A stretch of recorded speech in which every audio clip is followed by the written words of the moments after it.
Hello and welcome to the download. I'm your host, Dave Richardson, and it is Jobs Friday, or at least one Jobs Friday, one Jobs Report Friday. Uh, Canada's hardest working economist, Eric Lascelles, joins us. We're actually taping late in the day today. Normally, we tape this at about 10 in the morning. Jobs Report's out at 8:30 Eastern Time in the morning, but we're in the afternoon because Eric is so busy he hardly has time to even break in and chat with us. So welcome, I, Eric. I thank you. I was actually interpreting the job numbers from the seat of an airplane, so that gives you a That sense that for why we're doing that's what this. I mean. When you're working, you're doing something.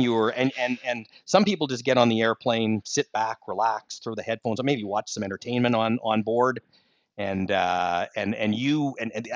might even be in business class because they're like a big time economist like you, but you're like stuffed in the back of the plane in Yes, economy. right. You've got your knees up in your face and you're still tapping away on your computer because you are Canada's hardest working economist. Okay, if you say so, I will take it. Guy beside me was drinking an 8 a.m. beer, which was interesting. But in any event, to each their well, own, as we say. well, we all have to help the economy in our own way, so that's everyone's contributing, right? Absolutely.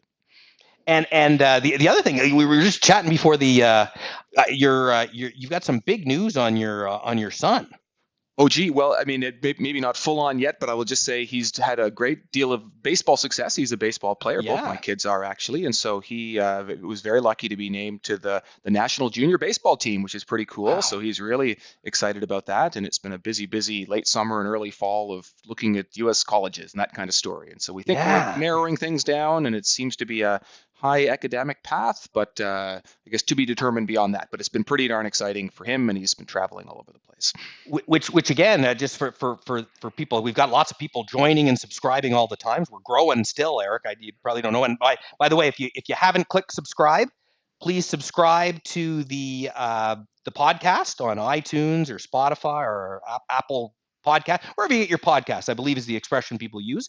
And now we're on YouTube here with this video. So please click the subscribe and like and all the things that you have to do, 5-star reviews. And now I've done all my promotional stuff, Eric. But for those people who are new and don't know, you went to Princeton on an athletic scholarship, right?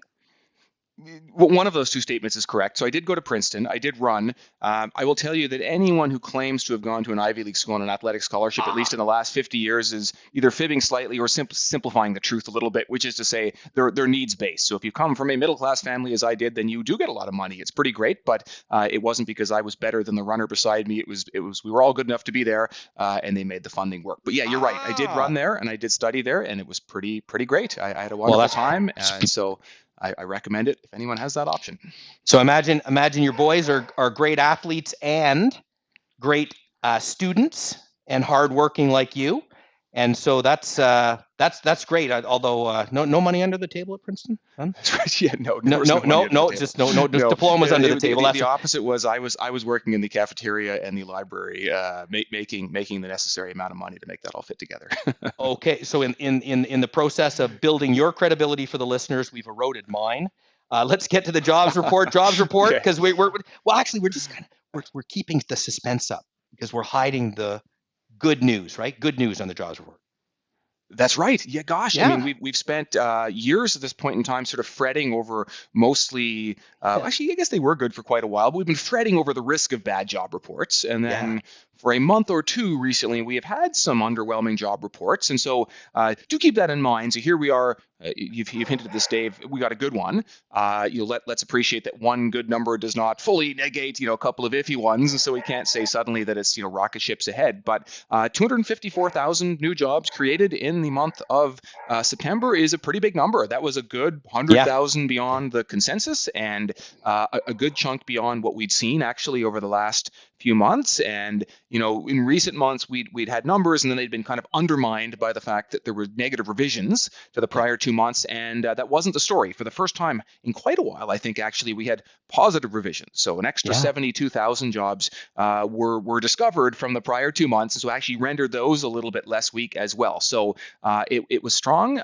If you do a little bit of averaging, the 3 month hiring rate now is 186,000, which is pretty solid. I mean, we were getting nervous that we would fall below 100,000, and that would start to bring some implications of weakness. But nope, the last 3 months have actually, at this point, averaged a pretty good number. And you know what? That's actually in line with or just a hair below the average of the prior year. So, we can't Yeah. even really say it's decelerating now. So that was all very nice. As you might expect, given a decent job number, the unemployment rate fell, not rose. So Yes. there had been a rising trend. It was interrupted actually last month because 2 months ago there'd been a hurricane, and then last month we were kind of unwinding the damage, and so that's why unemployment went down. The prior month, people didn't think it necessarily meant that anything good was happening. It was just a mathematical thing. But this time we actually saw a further decline in the unemployment rate. So it's from 4.2 down to 4.1%. And so that looked pretty good too. And, this is getting fully into the weeds now. But if you look at, the breadth of hiring, meaning the extent to which it was spread Yeah. across all of the sectors, that was a bit broader than we've seen. In fact, it was the Wow. broadest we've seen in 8 months as well. So, good looking report from top to bottom. It does need to be viewed in the context of the broader trend, but actually the broader trend has been sort of refashioned a bit too, Yeah. and doesn't look too bad either. And just to give you the last little bit here, wage growth actually picked up a little bit from 3.8% year over year to 4.0% year over year. So that's where we stand. And recession risks may be down. All sorts of implications from that we should probably talk about. Yeah, absolutely. We're going to have to go there, but let's go back before we go forward, because the Fed, just a couple of weeks ago, cuts rates, and that's okay. One thing to cut rates, but they actually cut rates 50 basis points, which seemed to indicate, again, based on the jobs reports that we had up until that point, before these adjustments higher for previous numbers, seemed to suggest, they were quite concerned about weakness building in the economy. And now this number comes out. Does were they were they did they make the wrong bet, or is it not really that significant, or are they still looking farther out ahead and seeing weakness that just is not in a single month's number? Yeah, gee, those are good questions. I don't know that I have Yeah, perfect yeah, yeah, answers to them. I mean, let me admit that we had thought a 25 cut was more likely than a 50, so maybe yeah, this yeah. would say that maybe is the more valid choice. Hindsight being 2020, which it never is in real time. The way that the Fed characterized that rate cut.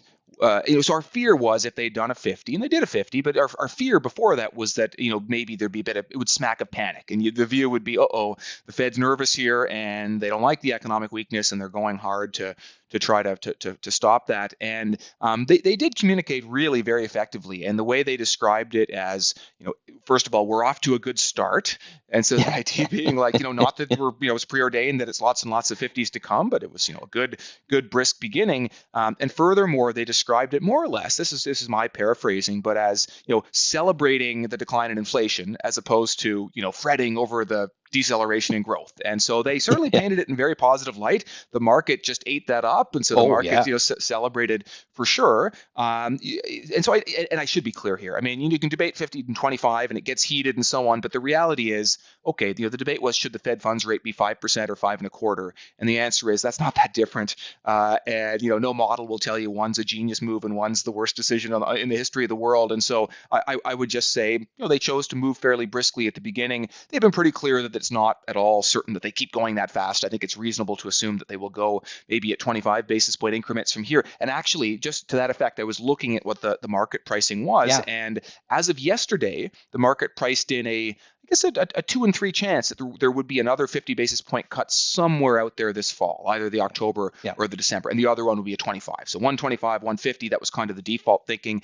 The market has taken that out on the back of this number today. So it now looks like it's a pretty precise 225 basis point rate cuts is what's predicted. That's sort of what we were thinking all along. So I guess the market's moved toward us, which is always nice in this context. I think they can still cut. And you and I were saying beforehand, and this is worth flagging as well, which is just that we've been in this kind of funny world for a little while now, where of course because of fears about inflation, we liked it when the economy wasn't bad, because bad of course signaled recession risks and things we didn't really want to deal with. But we didn't really want the economic data to be too strong because it was not at all certain that inflation would settle. And so there was this sort of happy medium that we were pursuing. And there's still some truth to that. Obviously, we don't want inflation to reignite and that sort of thing. But inflation's been so well behaved recently and has come down, and all of the important subcomponents and drivers have come down, such that I think the risk of being stuck at a high number is so greatly diminished that, and we saw this in the market's interpretation today, it's not quite fully back to good is good and bad is bad,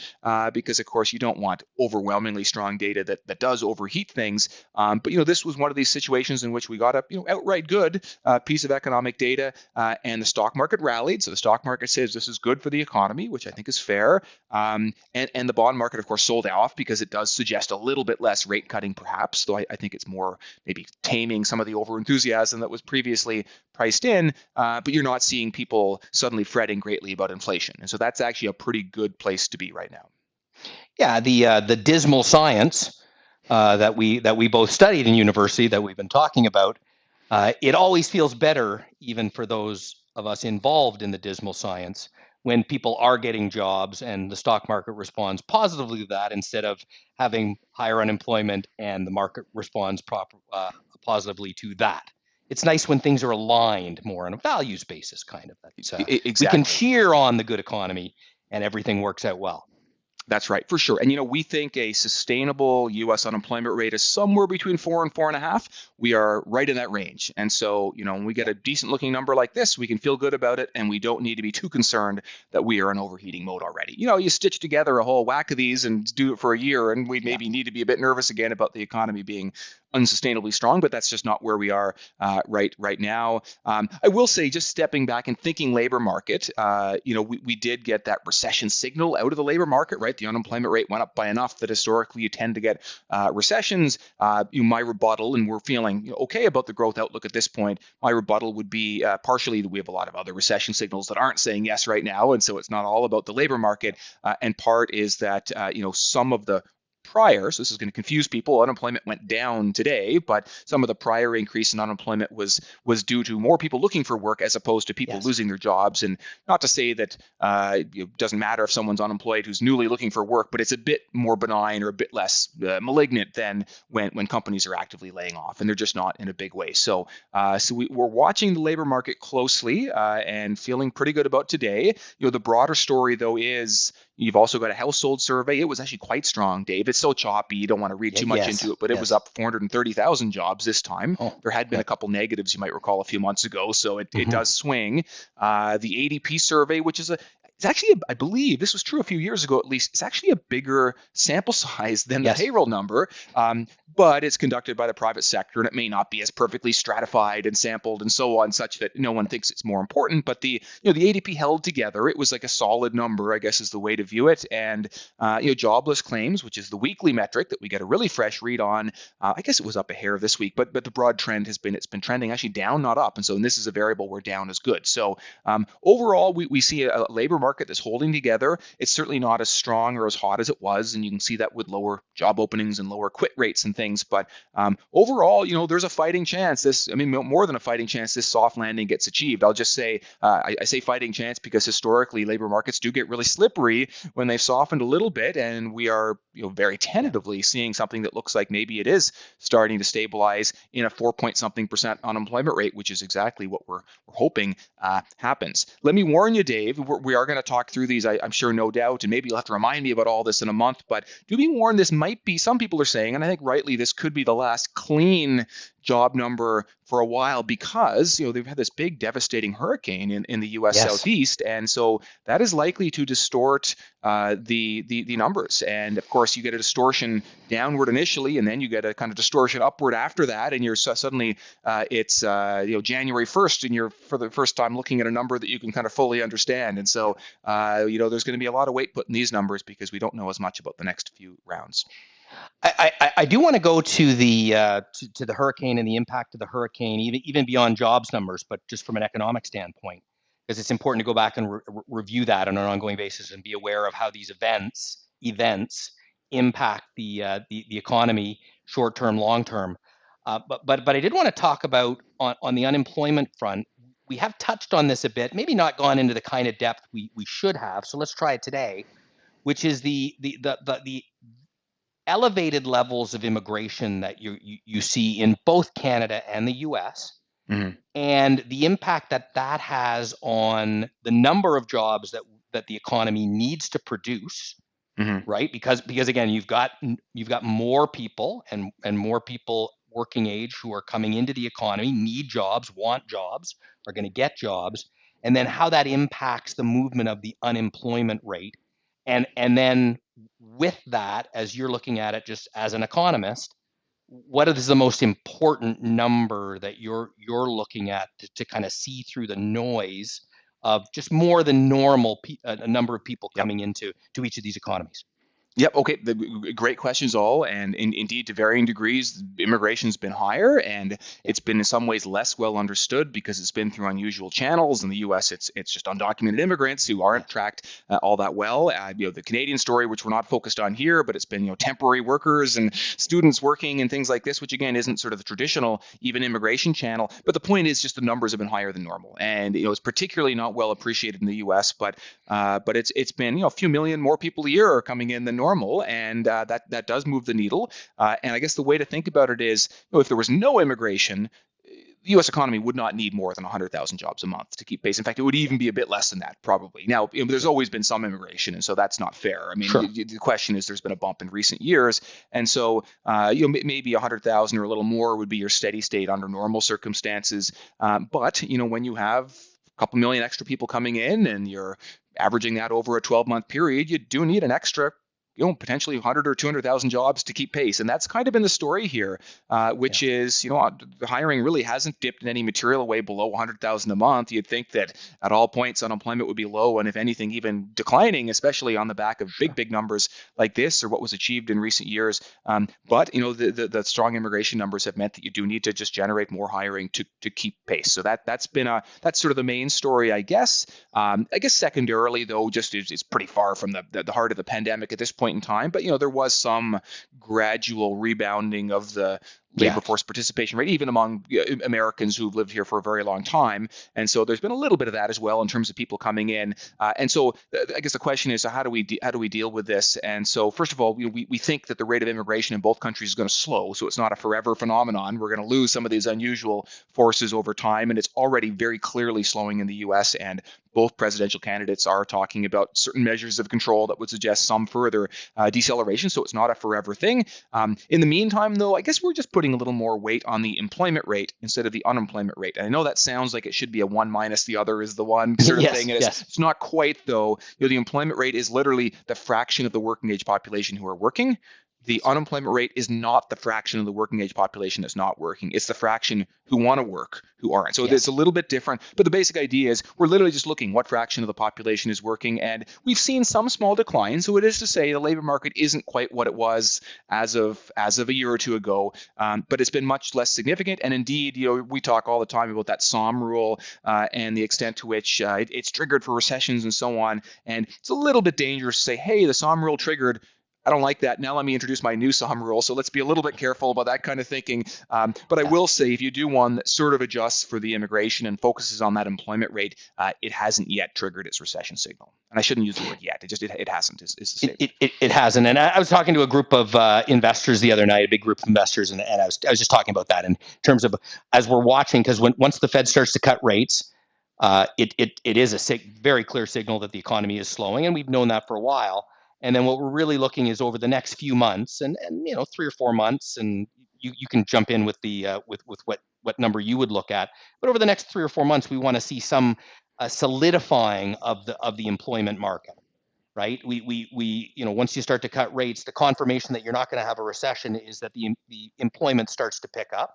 Maybe we've Mm-hmm. already got that after today's number, but because of the impact of high immigration, you might normally watch the unemployment number, as you just said. The employment number is really the more important number to watch, because that's really telling you the actual underlying strength of the job market. Because when you look at unemployment, because of just the math and the way it's calculated, it's missing some things that you'd like Mm-hmm. to you'd like to be able to see and use it as the key indicator. Yep, that's quite right. Yep, that's exactly it. And of course, we look at any number of other non-labor market things too. Those matter too. And Yep. just to rhyme off one or two recently, the ISM services just came out, and so we've had this sort of weird dichotomy that's persisted for a couple of years now in terms of ISM manufacturing has been pretty reliably soft. It still is. It really isn't suggesting any great renaissance. But the ISM services actually bounced very nicely indeed Yes. in the last couple of days, and that is in theory the bigger chunk of the economy. So that was looking pretty good. And when push comes to shove, probably the Atlanta Fed puts out the best GDP nowcasting metric. We made our own; it wasn't as good. The New York Fed made one; it wasn't as good. It seems like it's the one that works best, so we all just lazily click on their website. And they're tracking about 2.5% Q3 growth, which is pretty good. And like the Q2 growth was revised up to 3%. And so, it's kind of amazing. You recall in early August, we had a couple bad data prints and we were all panicking for a moment. I'd like to think I wasn't panicking. Everybody else was panicking. I was making them feel good, Dave. But there was some real risk, and it seemed like some real economic softness. And that is part of the third quarter that seems to be on track for a 2.5% GDP gain.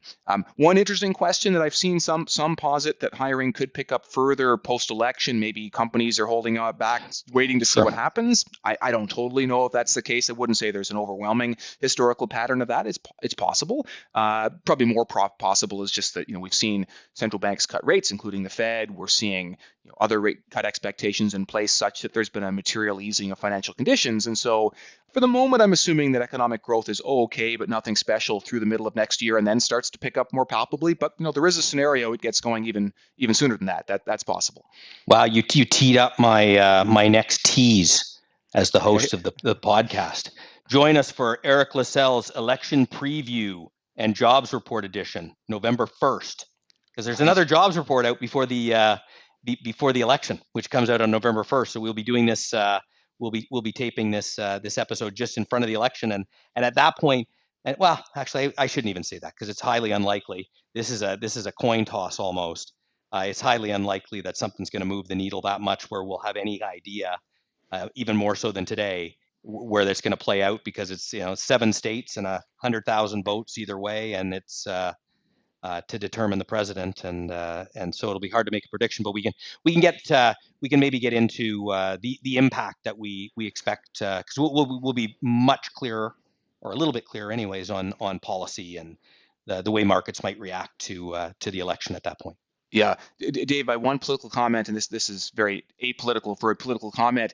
We were visiting a U.S. college that shall go unnamed, but you might be able to sort out based on where we were headed. But we were crossing the Ambassador Bridge and into Detroit, and eventually beyond. And it was 10 p.m. on a Friday night. School had ended. We were sort of making our way to this recruiting visit, and we were on one of the many Detroit highways, and suddenly there were 2 police cars that kind of blocked in front of us, and we thought maybe something was up, in a police context. But we came to realize they were closing down the highway, and all the on ramps were closed, and so we sort of waited for 10 minutes, and then on the highway you saw these police motorcycles and police cars and some big SUVs and kind of the reverse trailing, and we said, gee, that's probably a politician. That certainly looked like a political convoy, and we looked it up, and we just watched Donald Trump drive by. And so really? I presume every person who visits the U.S. within 3 minutes sees Donald Trump, but if not, that was certainly our experience. We were a little bit miffed that Kamala Harris did not make an appearance on the drive home, but other than that, I guess we're right into the political narrative at this point. Well, just just for the record, you are not a voter, so they're not that concerned about you, right, and your support in the election. We are concerned about your analysis. But it's amazing when I'm out, and I'm out a lot this time of year, doing speeches and talking to investors, all over Canada. The nervous anticipation, anxiousness around this election, and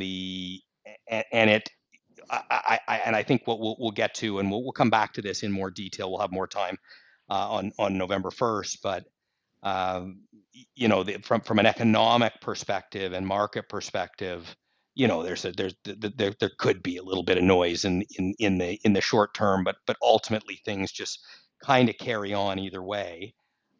You may agree or disagree with policy, just like you do here in Canada, one side or the other, but ultimately things kind of carry on.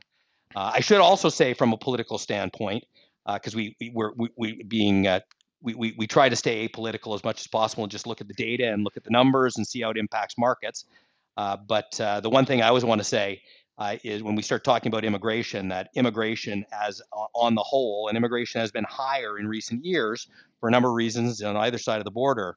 But long-term immigration has been one of the secret sauces to building the wealth that we see in the U.S. and the wealth and success we have in the Canadian economy.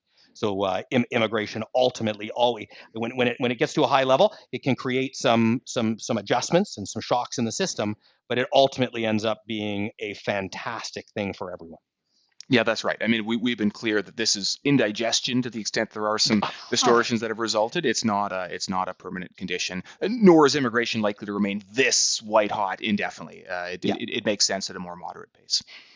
Yeah. So one last thing, just to finish off here, we've had this horrible hurricane in the U.S. And impacts in unusual areas because of the nature of this hurricane. And it looks like that this is maybe on par or in the vicinity of Hurricane Katrina, which is 20 years in the past. But I think most people, would remember, New Orleans and the impact it had on New Orleans in 2005, the economic impact. But what is the impact short term? You talked a little bit about that, but maybe extend the view of what happens short term when you have a natural disaster in this one particular area, and then typically what happens longer term from an economic perspective. Yep, completely fair. So, I mean, first of all, as always, natural events, human tragedies, the economic side is very much sort of a secondary consideration. But hurricanes do have temporary effects, at least on the economy. And so, of course, it's a negative effect. There's been a period of time where people have been unable to work. There's been damage to infrastructure and electrical grids and homes and buildings and so on. And so I'm seeing estimates in the approximate realm of $100 billion of damage along those lines, which isn't quite the same thing as saying, therefore, the GDP is $100 billion less, if that makes sense, because you've sort of damage things that you might rebuild over a lengthy period of time. But nevertheless, it's palpable. I mean, certainly Hurricane Katrina had a very real effect. You saw a quarterly GDP print that looked very different than the quarterly GDP prints before and afterward. Not to diminish the consequences of all that, and it's just hours worked go down, and shopping goes down, and construction comes to a halt temporarily, and all those sorts of, and of course some tragic loss of life, though that doesn't figure quite as centrally into the economic math. But nevertheless, you do then bounce back, right? And so natural disasters are inherently temporary. You see less activity for a bit. You then get back to your baseline level more or less thereafter. In theory, there's even a little bit more to the extent you now need to rebuild some things that got destroyed. And so that's one of the perverse things about GDP. Like it almost goes up more when something bad happens that destroys physical capital. And it's just, we're just measuring the activity. And so that's all it is. There's no real agenda behind it. But nevertheless, wouldn't be a surprise if there was a moment during the fall, as I mentioned, with the job numbers where things suddenly look a little bit more sour, and we need to take into account that there was this hurricane, and then they go faster later, and it ceases to be a major driver by the turn of the year, sort of thing. Excellent. Well, that is we covered a lot today, Eric, including that good news is good news, and particularly good news when your son's playing for the national team. That was just we have our little conversations off air about your son and his progress, and then so I just checked in, and that was just fantastic news that you shared with me, and now all the listeners. So congratulations to him. We're always cheering for Canada, anyways, but we'll maybe get a little bit extra now that we've got a good solid son of an economist on the team, and maybe actually probably good with the sabermetrics, which is a big thing that I've been doing for all many baseball years. Stats, high level. Yeah, right. Me too. Sit and help the manager on the team, right? That's right. Exactly. Make him help make those good decisions. But that's great news. And again, good news is good news on the job front here. We'll wait for the Canadian number next week. So so we'll see what comes there. But that U.S. number, which is really important even here in Canada, is good, and the market reaction is good. So it's a happy Friday, and have a great weekend, Eric, and thanks for joining us. Thanks so much. Bye, everybody. This recording has been provided by RBC Global Asset Management, Inc. for informational purposes only, and is not intended to be investment or financial advice. You should consult your own legal, accounting, tax, investment, or financial planning advisors before engaging in any transactions.